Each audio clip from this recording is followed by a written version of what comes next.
G'day guys, Mac with the Outer Circle, and in this episode of Getting Started in the Horus Heresy, the Sons of Horus. Well, interesting one. The Sons of Horus are actually what I would call a really good and balanced legion. If more of the legions were like this, I think the game would be better overall. So, to start with, the Sons of Horus have an interesting legion trait. In fact, it's a very good legion trait, because whenever you charge someone, or they charge you, their attacks against all your infantry are at -1 strength. Okay, it's not just infantry. It's going to be dreadnoughts, terminators, bikes, land speeders, anything that's not a vehicle. For the vehicles, they get a much worse trait. When they ram something, which is pretty situational, they're going to do an additional 3 hits. It's something. But the -1 strength on enemy attacks, that's going to affect things like instant death thresholds. You'll be turning Power Fist from, say, strength 8 into strength 6 because it's going to affect the base strength of the model before they add the multiplier in. Then you have Death Dealers, which is their advanced reaction. Essentially, when you're shot at, one of your friendly units within 12 inches can react, and they will fire at the attacking unit before they resolve their shooting attack against your unit. Huge buff. So when most reactions are, hey, try and get out of the way, or after they shoot at you, you can shoot back. This one is you can preemptively shoot them. You might kill them. Really strong. Then we get to the Warlord traits, and all 3 are okay. I think the Chosen by Dark Gods, the Traitor Only one, which is the one we'll start with, is probably my favourite. So at the start of your turn, you get to actually choose whether or not you apply this, so you don't have to use this Warlord trait. But what you can do is you roll a d6. On 2 to 5, your Warlord's going to gain +1 toughness. On a 6, you regain a lost wound. On a 1, you take a wound. So it's a really cool one for a challenge lord, a high risk, high reward challenge lord. And I think it's really good.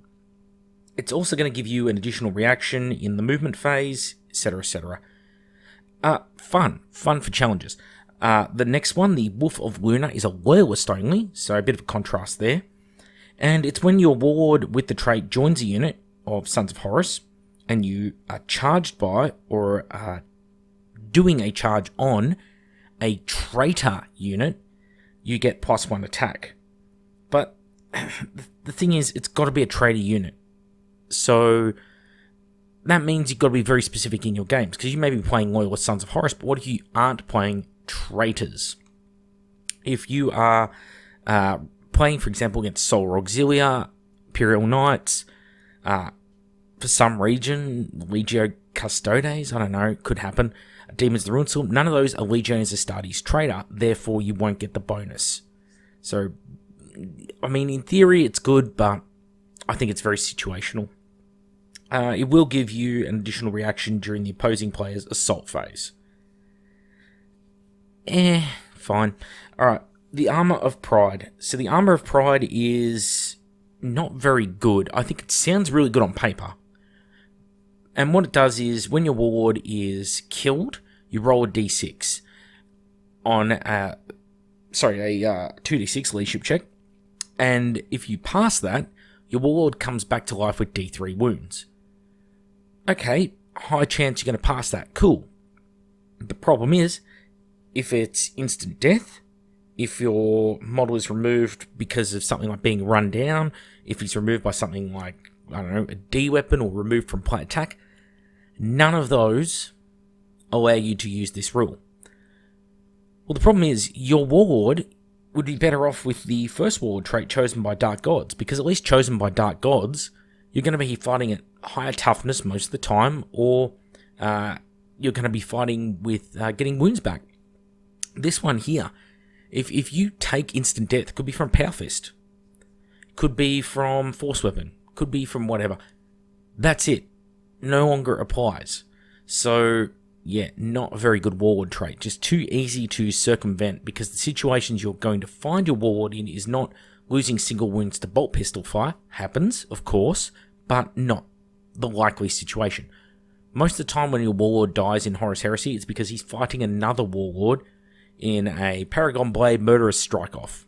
That's usually what happens, even in Heresy 2.0. There was some really cool war gear out there, yes, but the old Paragon Blade is still a favourite of people. And yeah, good luck. So, moving on from the Warlord traits, we get to the Rites of War. The first one is the Black Reaving. So, interesting to note here, neither of the sort of limitations of this detachment, or Rite of War for your detachment, I should say, are really that bad. So, I'll start with the limitations first, and then go into the positives. Because the limitations, you must take more fast attack than heavy support. Well, you're incentivized to do so with the Rite of War. And you must take a Master of Signal, and whilst not the greatest HQ choice in the world, Plus on ballistic skill is pretty handy, but you can still take allies, and you don't need to be traders only, which is interesting. Models of the Legiones Astartes Sons of Horus in this detachment get Rage of 2 when you charge an enemy unit that is also being charged by another one of your units this turn. So, a little bit situational, because it's essentially giving you buffs for charging multiple of your unit into one of theirs. And it's a good way to be effective, but the thing is, you want to charge as many units as possible quite often if you're the better assaulting army. And if the enemy is capable of fighting you in a one-on-one charge, well then you don't want to be charged by them, do you? Reavers may also be taken as troops choices in the detachment using this Rite of War, but the thing is, does that affect the PDF jump pack Reavers, or is it just the basic on-foot Reavers?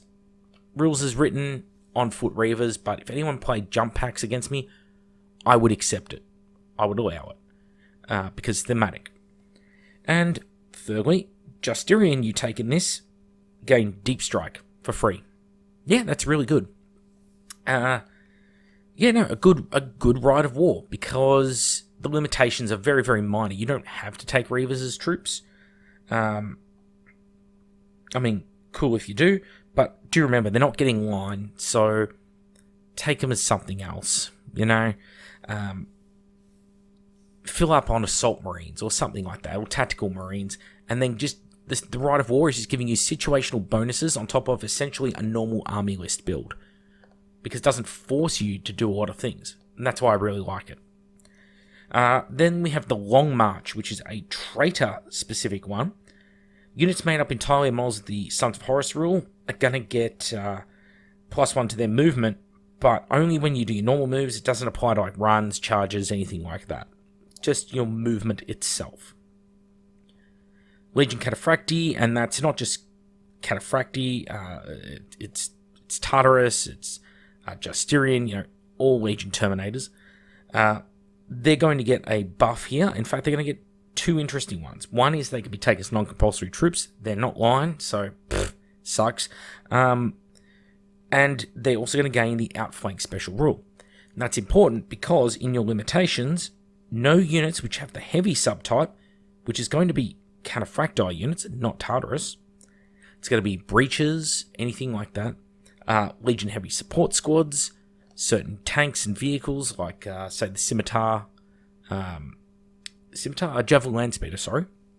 They're going to have the heavy rule. So they must start the game either in reserves or embarked upon a transport. That's a kind of rough bargain there because you're getting very, very few buffs. Filling your troops with Terminators always sounds good to people. They're not line. The biggest thing that hurts you in this edition is not having scoring units. Even if you fill 3 out of your 6 troops choices with Terminators, that means you're down to just 3 scoring units. That means that denying your scoring units is really easy for your opponents in Horus Heresy, and most of the missions in Horus Heresy, which I will do a video on, are about scoring objectives. So if you don't have models, you can't score. You don't have models with the line rule, you can't score objectives. Very, very big point. And everyone keeps glossing over it.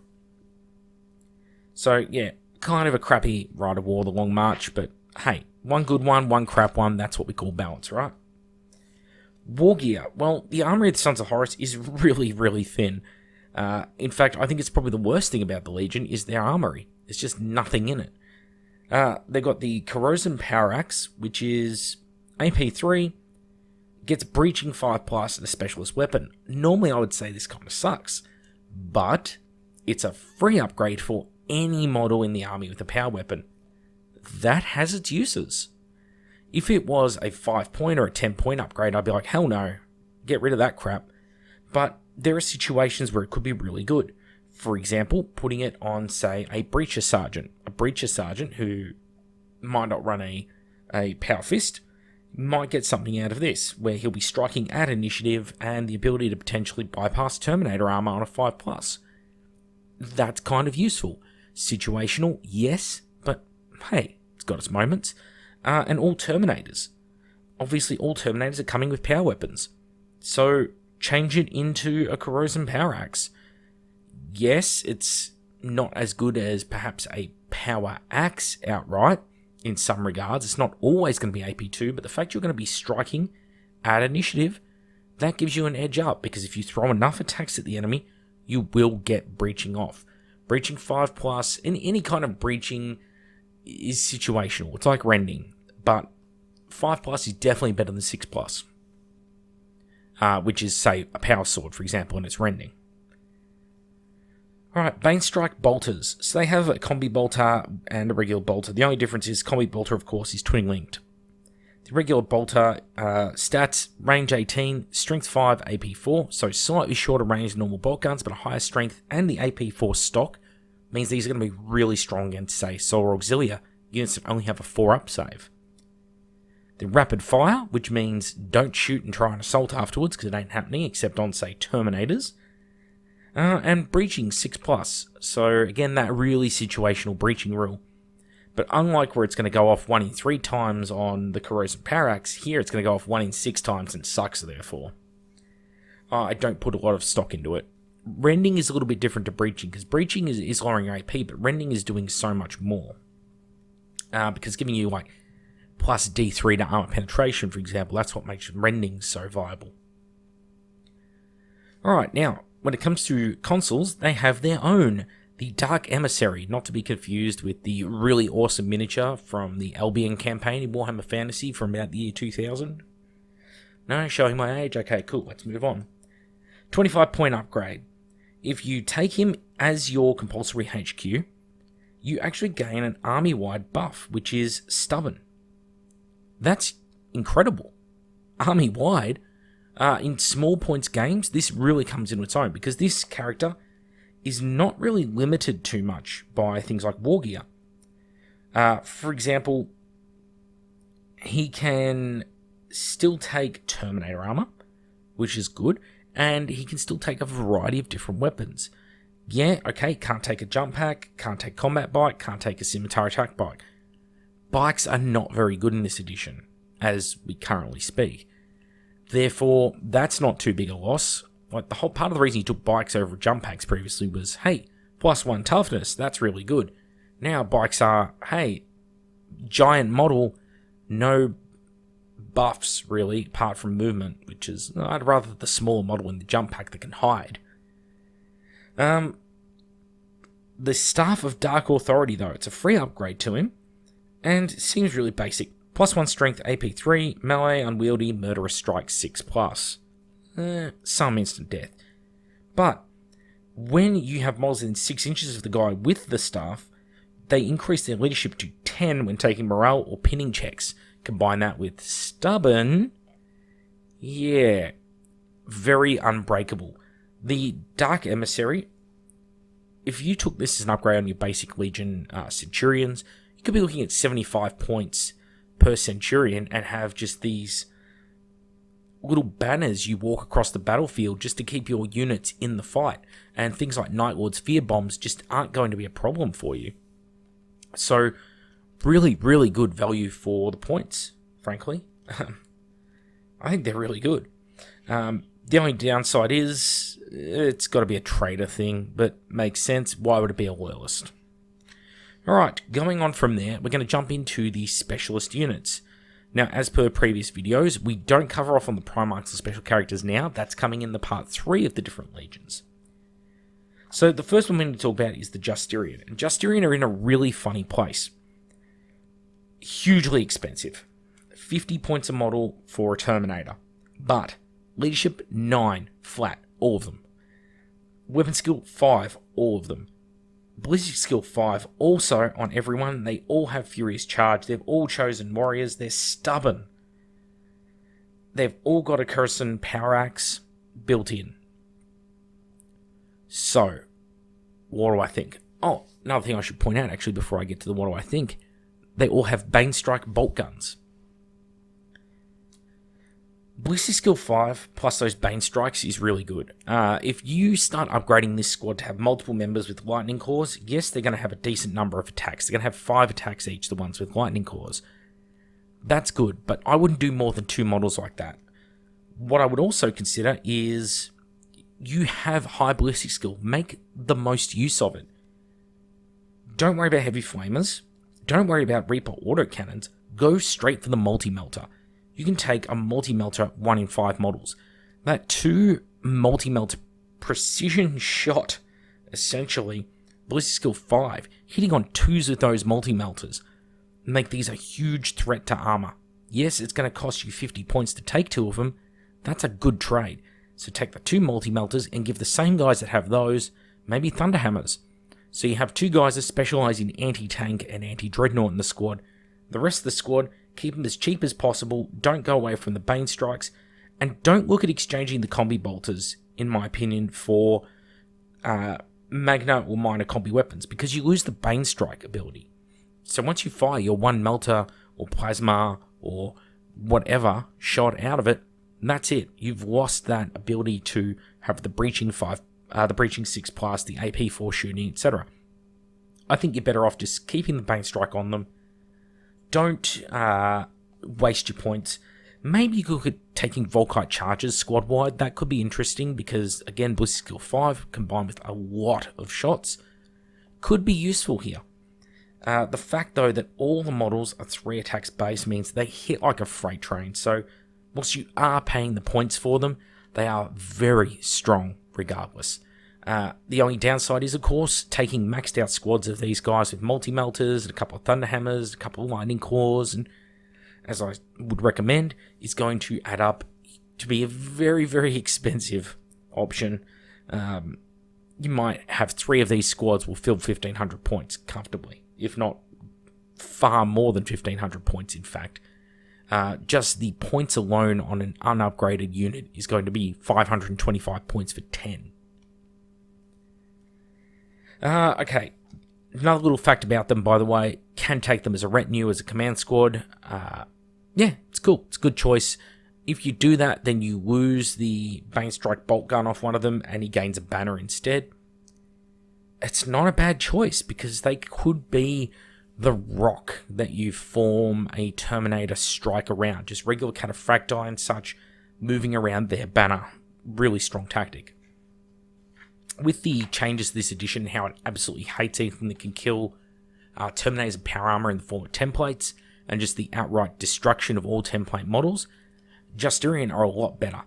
In the past, and this goes for all Terminators, things like Vindicators were terrifying. Now, Vindicator, strength 12, sure, dangerous, but AP3 small blast, you don't care about that.